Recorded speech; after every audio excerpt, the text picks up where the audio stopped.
Okay, hello Cloud Gurus and welcome to this lecture. So this is the very last theoretical lecture before we can start getting our hands dirty in the AWS console.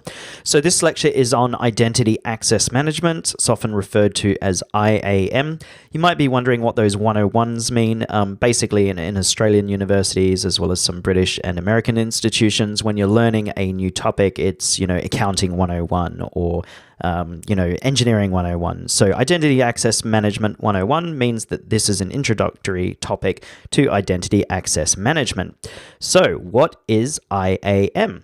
Well, basically, IAM allows you to manage users and their level of access to the AWS console. And it's really important to understand IAM and how it works, both for the exam and for administrating a company's AWS account in real life. Basically, if you're going to use AWS, you need to understand IAM because IAM allows you to set up users, groups, permissions, and roles. And basically, it allows you to grant access to different parts of the AWS platform.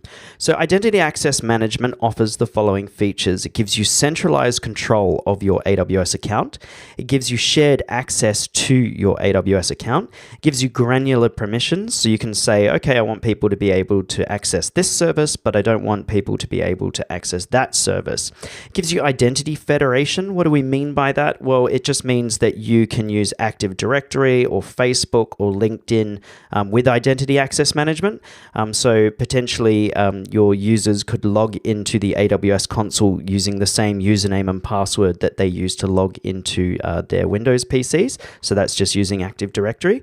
Or it could mean that your end users, let's say you have developed a mobile game or something and it's storing information on AWS, they can do that using their Facebook credentials or their LinkedIn credentials, etc. IAM also gives you multi-factor authentication. This means that when you're logging in to the AWS Management Console, you need a username, a password, and then a special code in order to log in.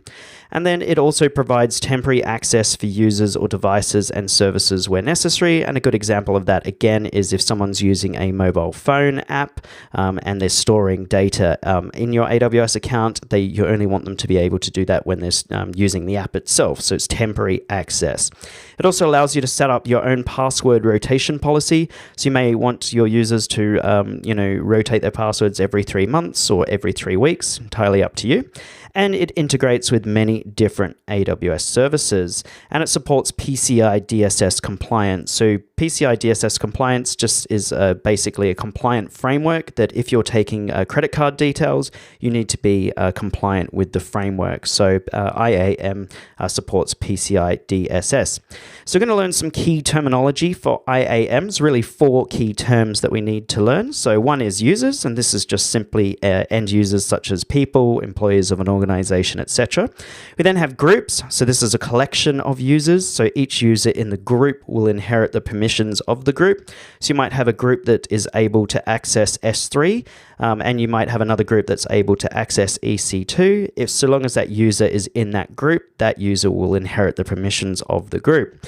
We then have policies. Policies are made up of these things called documents, policy documents, and these documents are formatted in JSON, so Java Script Object Notation Language, and I'll show you what that looks like later on.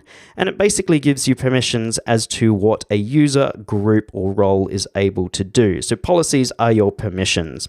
And then roles are basically you create a role and you assign them to a AWS resource. A role is a way of allowing one part of AWS to do something with another part. So you might give a virtual machine inside AWS the ability to write files to S3, which is a type of storage within AWS. We're going to have a look at that in the EC2 section of the course, so that is coming up. So what is the best way to learn IAM? Well, like anything with AWS, the best way to learn is by getting your hands dirty. So that's the end of this lecture. If you've got the time, please join me in the next lecture where we're going to log into the AWS console. If you have any questions, please let me know. If not, feel free to move on to the next lecture. Thank you.